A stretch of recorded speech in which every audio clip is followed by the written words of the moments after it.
after owning the Switch 2 for about a week now, I thought it'd be fun to make a comparison video, just going over the Switch 2 hardware compared to the original Switch. Now, this is like the very first Switch model. It's not an OLED. I never got an OLED. I didn't really see the need because, you know, I was perfectly okay with this Switch, and the upgraded screen didn't really do me any good because, to be honest, I used it mostly as like a home console, always connected to the TV.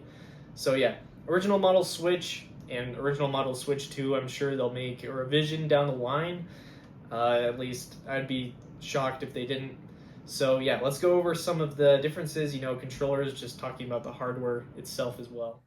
So the number one difference you can tell right off the bat is just how much smaller the original Switch is compared to the Switch 2. Especially going back and playing the original Switch today a little bit, it was really weird just seeing, it feels tiny now compared to especially this massive Switch 2. So, I mean, obviously there are advantages and disadvantages to the Switch 2 being larger. The screen is way larger, which is definitely nice to have, but also portability is going to be, a lot worse for the Switch 2. It's not as compact as the original Switch, which it isn't a major issue. I mean, I think that was a complaint with the Switch when it first released was, yeah, it can be portable, but it's just so much larger than like the 3DS or something, which is definitely true. But I think people definitely got more used to the Switch, and now handheld gaming is definitely going more in this direction with stuff like a Steam Deck and PlayStation Portal and whatnot. So, I don't think the size of, portable consoles really matters that much anymore, at least in terms of them needing to be really super compact. Just put them in a carrying case and just put it in a backpack or something and you'll be set. There's really not, not too much to complain about there, I don't think. Especially nowadays. So yeah, the Switch 2, while being significantly larger, and it's definitely going to be more, take up more space when you're trying to use it portably, I don't think it's going to be a major issue. So a major upgrade with the Switch 2 is the kickstand. On the original Switch here, you just have this flimsy little kickstand that folds out and only supports one side of the console. They did change it with the OLED, but on the Switch 2 here, it's a full bracket that folds out. It's way better, way more sturdy.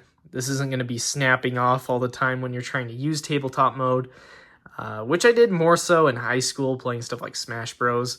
And whatnot. But now that, I'm not in high school anymore, I don't really use tabletop mode that much. But, if I ever did, the Switch 2 definitely wins with that. So another difference between consoles is on the Switch 1, the Joy-Con release is this little button on the back here, and it uses a rail system to slide off the Joy-Con controllers, like so. And on the Switch 2, they've gone away with the rails and use a magnetic system now, so it still has a little release on the back, but it actually applies pressure and removes it from that magnetic grip on there. And you know what? It's pretty stable. I don't think it's going to have any issues when you're playing. It's definitely, if it can be removed without pressing this, it's going to be a lot of force required. They are pretty strong magnets, so you don't really need to worry about them falling off, and it's definitely a very smooth operation. And it's nice to see that they're still trying to innovate with the system, moving from the Switch 1. So one of the number one marketing aspects for the Switch 1 was being able to share a Joy-Con with your friend, right? Just slide them off and you have two controllers ready to go. Same thing goes for the Switch 2. That's not something they've done away with. That's still very much a thing. And both systems out of the box included a Joy-Con grip to make them into kind of more of a traditional controller. So the Switch 2 on there and the Switch 1, as well as including these wrist straps for each console. for each Joy-Con.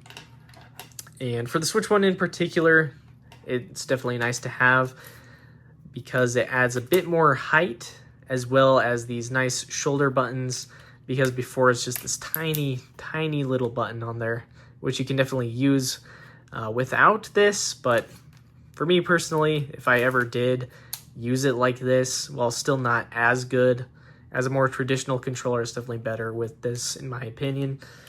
And for the Switch 2, this is definitely a key thing to have for the mouse mode. So clip that bottom in first and then the top, and you have a mouse, which is definitely a crazy thing. I remember, when it was just speculation after people saw like the side of the Switch 2 and they were like, is that going to be a mouse? Yep.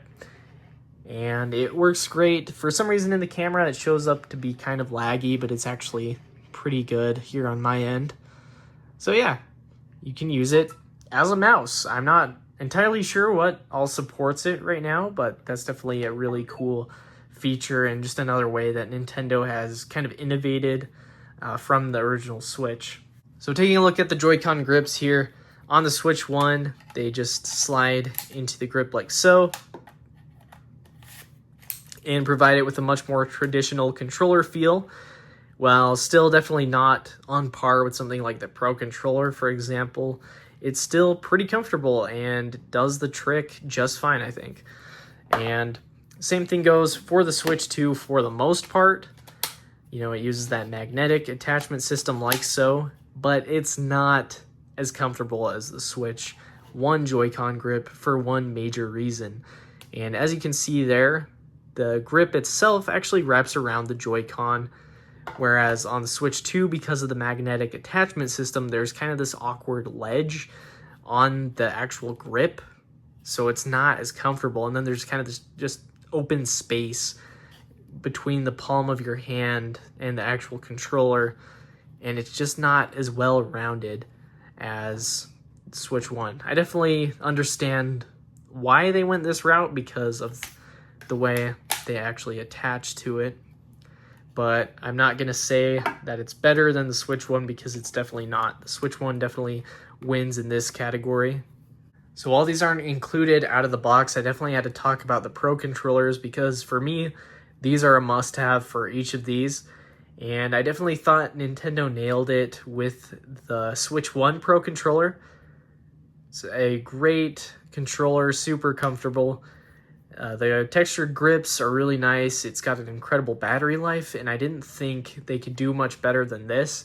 But they definitely surprised me with the Switch 2 Pro controller because it is excellent. It feels even better in the hand, and the thumbsticks are buttery smooth.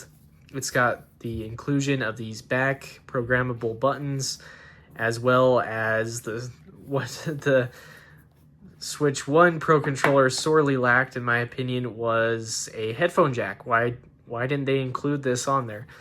They did now. Super awesome to see that, and just overall feels like a little bit higher quality, as high quality as this one feels. And it could just be because of the age on this one now. It's definitely had use over the years, but I think overall the Switch 2 one just absolutely nailed it with a controller. And yeah, as I said in my unboxing, this is definitely going to be moving up there as one of my favorite controllers of all time, just because of how good it is. At the end of the day, I think overall, hardware-wise, the Switch 2 is definitely an upgrade from the Switch 1, which is definitely something you'd want to see, of course, with this being the successor to the Switch. They've definitely improved upon a lot of the ideas that made the Switch so great. Stuff like the Joy-Con controllers especially feel much better build quality-wise, especially with the thumbsticks on there, and then the way they actually attach to the console is definitely an improvement and just feels a bit more sturdy. Everything just feels more sturdy, the kickstand, of course, and then having that larger screen as well is definitely nice.